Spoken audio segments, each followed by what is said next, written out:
J'invite Yves, Yves de venir. Merci. On se fait reconnaissance. On se fait connaissance hier soir chez Thomas. C'est lui qui porte les paroles aujourd'hui. Il est venu de France. Il est évangéliste, il est prophète, il est missionnaire. Et Dieu fait de lui, tu vas nous bénir. Moi, je suis convaincu. Merci. Soyez bénis.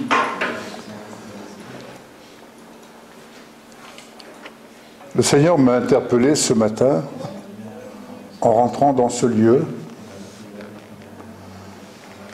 J'avais tout mon carnet de notes bien rempli avec des versets de la parole.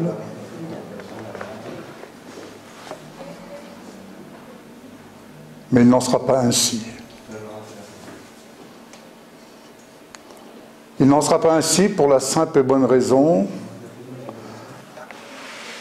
je vais vous parler de mon Jésus, celui que j'ai rencontré, celui qui est venu me tirer, nous tirer, mon épouse et moi, Michel, de là nous étions. Mais en parallèle, pourquoi cela? Parce que ce matin, le Seigneur m'a dit une chose très simple. Va encourager ton frère. Donc je dis cela pour vous, mais pour votre pasteur. Le Seigneur veut l'encourager dans son ministère, dans son service. Et j'ai toujours eu plaisir, dans mon appel céleste, pour ne pas parler de notre appel, j'ai toujours eu plaisir à être à côté d'autres serviteurs de Dieu qui avaient des responsabilités autres que les miennes, et ainsi rester toujours disponible pour être là où le Seigneur voulait que je sois, pour aider, pour encourager.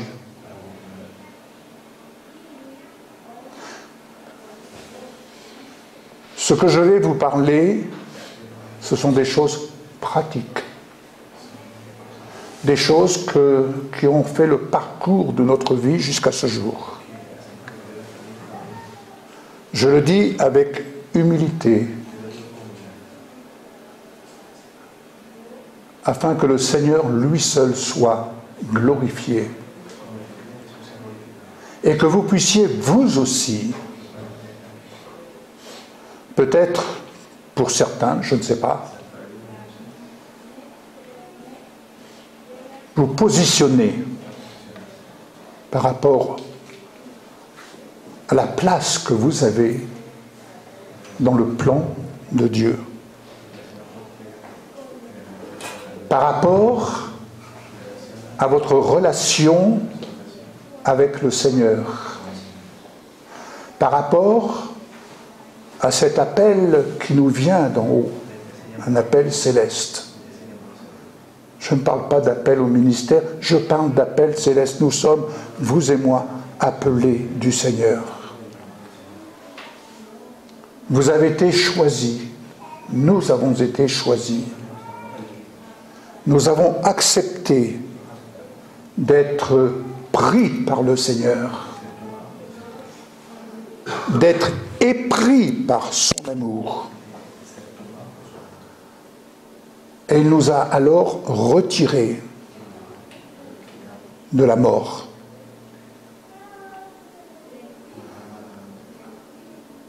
Le jour où le Seigneur est venu se révéler à nous pour sauver, nous sauver, Michel et moi et nos enfants, nous étions comme tant d'autres, nous étions morts. Je ne vous parlerai pas de notre vie passée, le passé est derrière. Je veux vous parler des choses pratiques que nous avons appris à vivre Parce que cela nous a été, dès le départ, inspiré d'en haut. Quand il est dit « affectionnez-vous aux choses d'en haut » et non à celles qui sont sur la terre. Le jour où le Seigneur est venu se révéler dans mon cœur, je vais vous dire quelque chose qui va peut-être vous surprendre. Je ne me suis pas converti. Je ne me suis pas converti. Comme si j'avais la capacité de me convertir. Beaucoup ont la capacité de se convertir à une religion, quelle qu'elle soit. Mais le Seigneur ne dit-il pas qu'il changera notre cœur de pierre en cœur de chair? C'est-à-dire ce cœur de pierre qui ne ressent plus rien, qui n'éprouve plus aucun sentiment. Ce cœur de pierre où il n'y a que moi. Moi.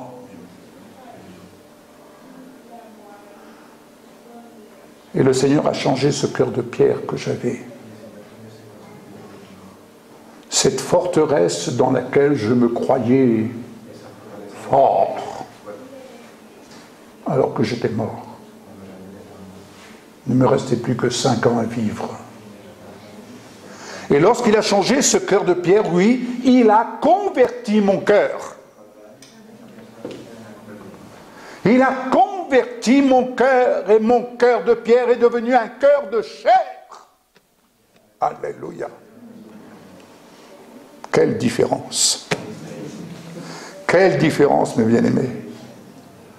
Mais quand vous ne connaissez rien de la parole de Dieu, oh, il faut que je m'empresse d'aller à l'étude biblique, aller à l'école biblique. Notre école a été l'école d'en haut. Tout ce que nous avons appris à la lumière de la parole, nous l'avons appris d'en haut. Et tout ce que nous apprenons aujourd'hui, nous continuons de l'apprendre d'en haut, à la lumière de ce qui est écrit. Vous voulez avoir une confirmation? Elle se trouve là. N'allez pas de droite et de gauche pour avoir des confirmations. Elle est là, écrite, tout écrite. Ce soir-là, le cœur converti, la première prière que j'ai formulée à notre Dieu, je dis à notre Dieu, c'est-à-dire à ton Dieu, ce Dieu qui est venu convertir mon cœur. J'ai dit, Dieu, oh, pardonnez mon exagération dans mes propos, mais je vais vous dire telle la prière que j'ai faite. En regardant le pasteur et son épouse, j'ai dit, Dieu, donne-moi du boulot pour que je puisse payer ce bonhomme. Il y avait là une trentaine de personnes. Parce que lui, il a le message, il sait parler, mais moi, je ne sais pas parler. Alors, donne-moi du boulot pour que je puisse le payer afin qu'il aille porter le message à ceux qui, comme moi, sont dans le tombeau. Moi, j'en étais sorti, mais eux, ils n'en sont pas sortis, là, les voisins. Hein.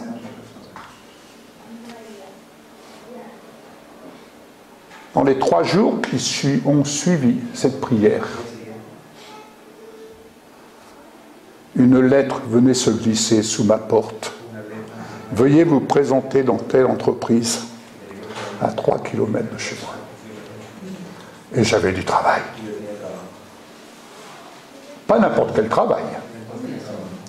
En conséquence de ce que j'avais fait auparavant. Hein, tapez une machine à écrire et vous vous retrouvez au volant d'un 30 tonnes à monter des grues. Mais quel plaisir, parce que ce jour-là, je devenais un acteur dans le plan de Dieu. Ce jour-là, je devenais un missionnaire dans le plan de Dieu. Et ce jour-là, un principe de vie s'était enclenché dans notre foyer. Il y a plus de joie à donner qu'à recevoir. Ce n'est pas d'un homme que nous l'avons reçu d'en haut. Et nous avons commencé de mettre en pratique ce principe comme... c'est pas comme si... C'était pour nous un jeu avec le Père. C'était un jeu. Et nous avons ainsi appris à vivre, à exercer ce que plus tard, je dirais, nous avons appris à exercer la générosité d'en haut, et non pas celle d'en bas. La générosité d'en haut d'une façon libre. C'est pas « je te donne, mais n'oublie pas de me donner ». Non. Je te donne de la part de quelqu'un. Je te donne de la part du Seigneur. Je me rappelle, nous avons vu le pasteur, notre pasteur, qui priait. Son épouse, pendant que nous faisions le culte, elle était en haut en train de donner le biberon à la petite. Et les gens priaient, louaient le Seigneur. Et Michel, pour je ne sais plus quelle occasion, elle a dû monter en haut auprès de la femme du pasteur.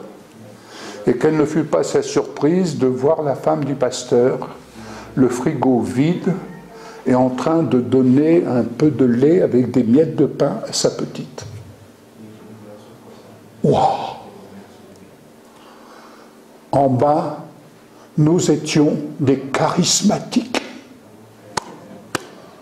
Nous étions des charismatiques, on louait le Seigneur. Alléluia! Nous étions des charismatiques, le réveil! Des Superman.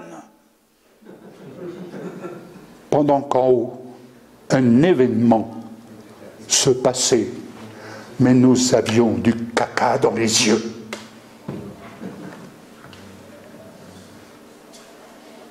Ce jour-là, ce que nous avions dans notre porte-monnaie n'a pas été dans la corbeille d'offrande pour l'Église. Nous avons donné pour le ministère qui avait été placé par Dieu pour conduire le troupeau dans de verts pâturages.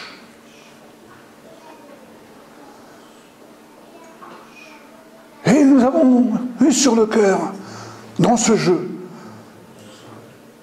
chérie, le Seigneur me met quelque chose à cœur. Oui, moi, il me met quelque chose à cœur aussi. Quoi?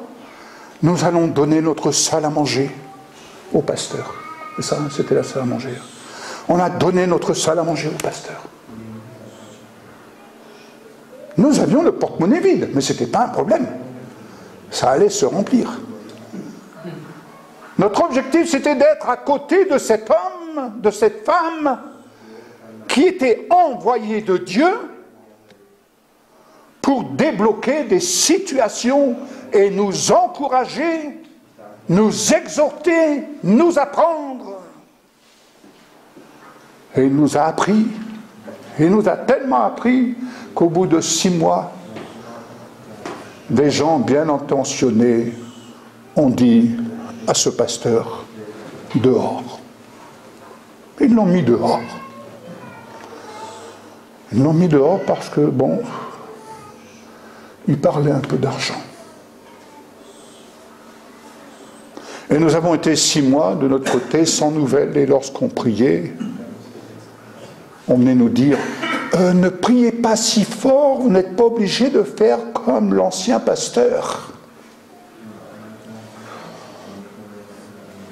6 mois plus tard, le Seigneur nous retirait de là pour nous envoyer dans une mission à 700 km de là. Nous sommes arrivés dans cette mission avec 1 franc en poche. rien d'autre. Et nous étions dans cette mission environ 20-25 personnes.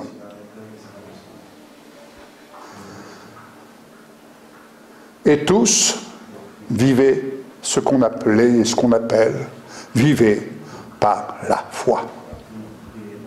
Priorité, l'évangélisation, priorité, la mission. Quelle aventure! Pendant un an, nous avons mangé beaucoup de pommes de terre. Mais Michel avait ce talent, et elle a toujours ce talent, de faire les pommes de terre de différentes façons. Ça avait toujours le goût de pommes de terre, mais c'était fait de différentes manières. Mais qu'est-ce que nous n'avons pas appris des choses merveilleuses? Qu'est-ce que nous n'avons pas vécu des choses merveilleuses venant d'en haut? Et c'est à cela que nous nous sommes exercés pour connaître celui qui nous avait appelés et celui que nous avions décidé de suivre. Et vous savez, bien-aimés, ce qui est là, personne ne pourra nous l'enlever. Personne. Vous pouvez venir avec des paroles, personne ne pourra nous l'enlever. Ce qui est vécu est inscrit là, est imprimé là. Quand on vient nous parler de Jésus, j'ai envie de poser cette question: de quel Jésus me parles-tu? De quel Jésus me parles-tu? Ne me parle pas de la théorie, parle-moi des choses pratiques. Dieu nous apprenait à dépendre de lui et rien que de lui. Dieu nous apprenait à être des acteurs et à réaliser que nous étions membres les uns des autres, membres de son corps, pas membres d'une dénomination. Membre de son corps, et un corps vivant, un corps ressuscité, un corps en action, avec toi, avec moi. Dès l'instant où on disait: oui Seigneur, où tu veux, j'irai. Ce que tu veux, je le ferai.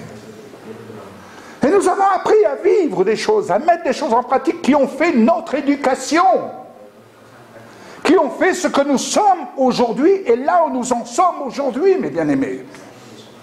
Ne vous faites pas d'illusions, ce que vous retiendrez, c'est ce que vous mettrez en pratique.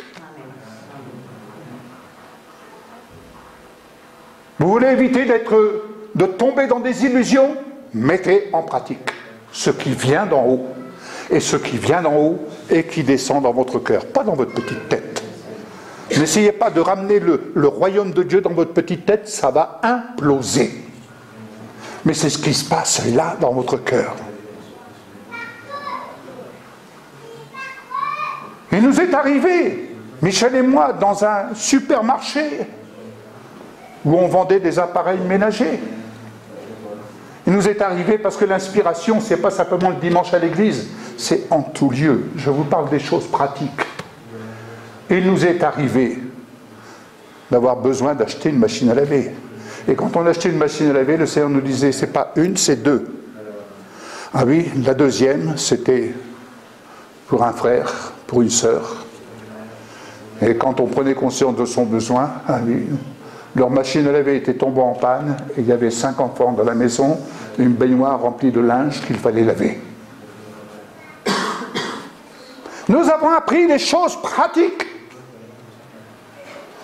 mais nous avons reçu en échange. Et bien des choses comme ça.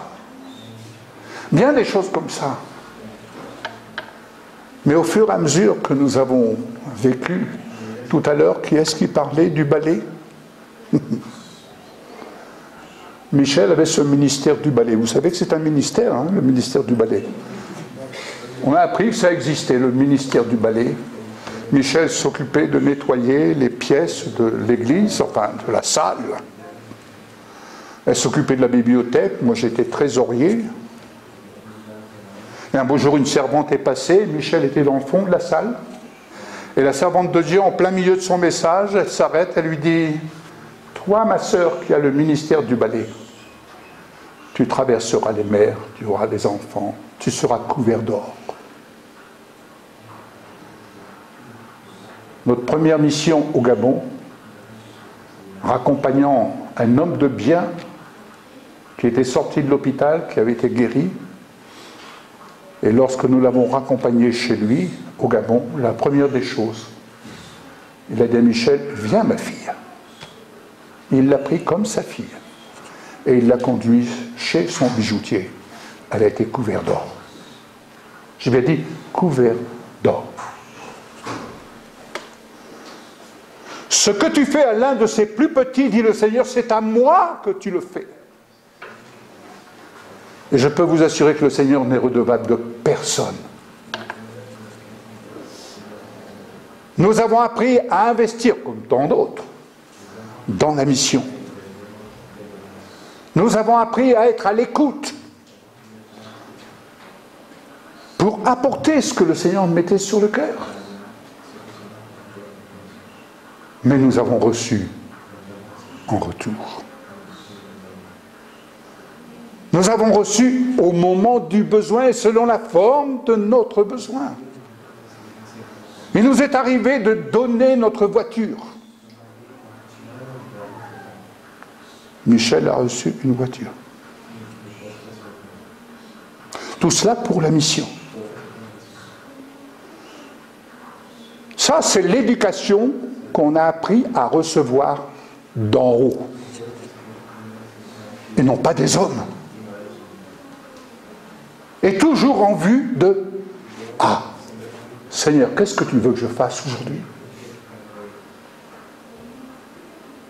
Jusqu'au jour où nous attachons à notre ministère, selon l'appel céleste, le Seigneur a commencé de bénir et nous a encouragés à ensemencer notre champ de mission. Oh, vous savez, il ne faut pas avoir honte des petits commencements.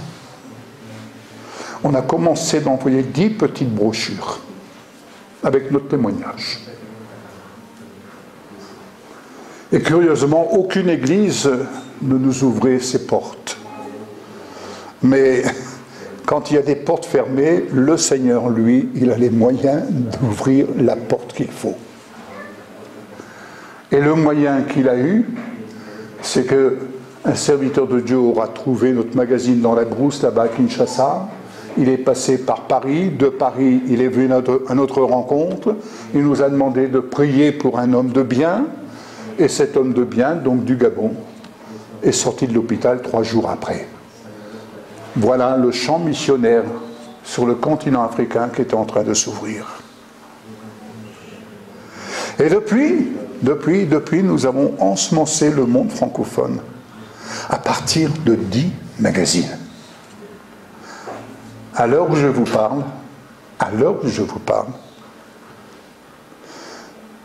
nous ensemençons par la télévision sur 45 pays francophones.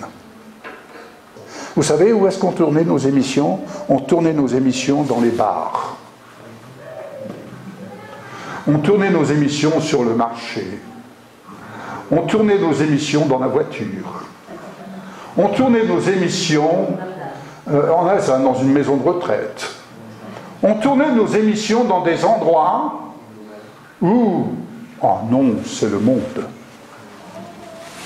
Ah oui, c'est dans le monde que Jésus veut qu'on aille. Hein. C'est dans le monde qu'il veut qu'on aille pour aller chercher les âmes. Et lorsqu'on faisait du tournage, et lorsque je parlais, les gens venaient voir. C'est pour quelle télévision? Ah, c'est pour une télévision européenne. Ah, et c'est quoi? C'est l'Évangile. Waouh! Je dis, vous savez, le dimanche, on parle de foot, on parle de Formule 1, on parle aussi de l'Évangile dans les bars. Hein? Et c'est comme ça que nous diffusions nos émissions, appelées Réflexions, et qui étaient retransmises jusqu'en Israël.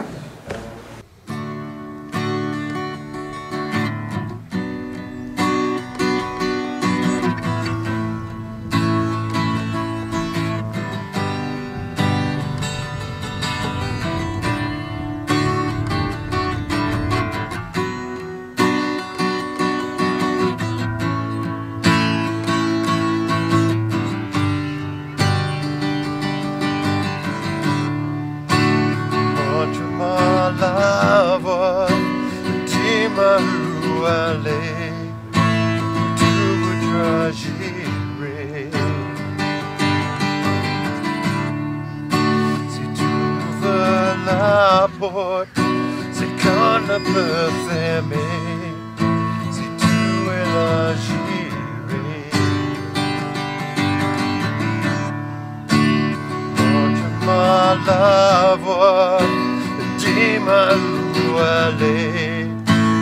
Tu voudras, j'irai. Si tu ouvres la porte, c'est qu'on ne peut fermer. Tu es là, j'irai. Donne-moi le courage de quitter mon rivage et de marcher sur tes eaux. Le courage d'être libre et d'oublier le passé et de poser à tes pieds. Donne-moi le courage de quitter mon rivage et de marcher sur tes eaux. Le courage d'être libre et d'oublier le passé